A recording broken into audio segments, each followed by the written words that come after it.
Une fonction du second degré peut être représentée par trois choses: son équation, un tableau de valeurs ou un graphique.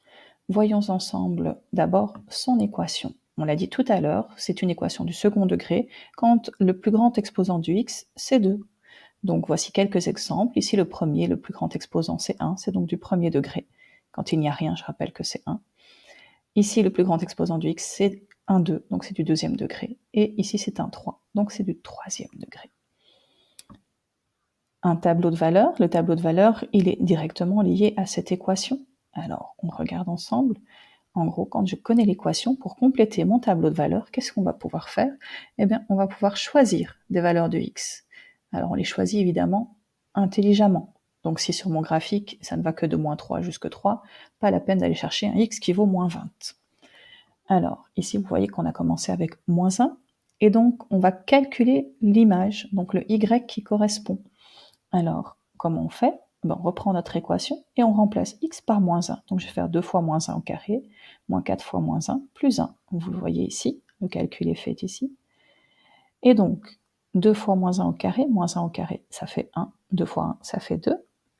Moins 4 fois moins 1, ça fait plus 4. Donc 2 plus 4, ça fait 6. Plus 1, ça fera 7. Et donc le y qui correspond à moins 1 par mon équation, c'est 7.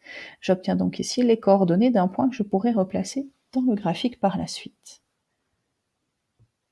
On fait de même avec les autres valeurs et on complète notre tableau.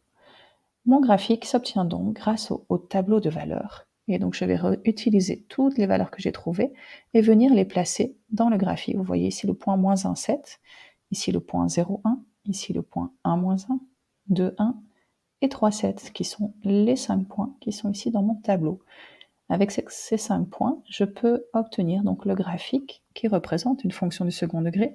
Ce graphique s'appelle une parabole. Ma parabole pourrait être soit tournée vers le haut comme ici, soit tournée vers le bas, mais elle ne va jamais être horizontale. Donc elle est toujours vers le haut ou vers le bas.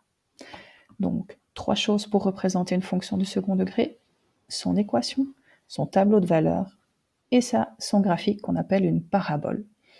Ils sont tous les trois liés, je peux aller dans un sens comme dans l'autre, donc je pourrais partir du graphique pour retrouver le tableau de valeurs, je peux partir du graphique pour retrouver l'équation, également ce qu'on verra dans ce cours.